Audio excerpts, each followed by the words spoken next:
Join Stella Academy, Goa's best coaching for IIT, JEE and medical exam preparation. Register today for Stellar Talent Search exam. Admissions are open for repeaters medical batch for NEET 2021. 23,967 students from the regular category appeared.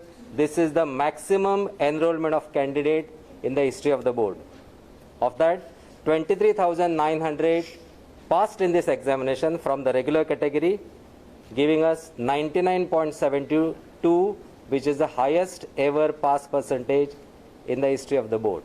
Repeat or failure, the unsuccessful candidates in this examination will be given facility of ATKT, that is allowed to keep terms in class 11. All repeater candidates, they are placed under ATKT.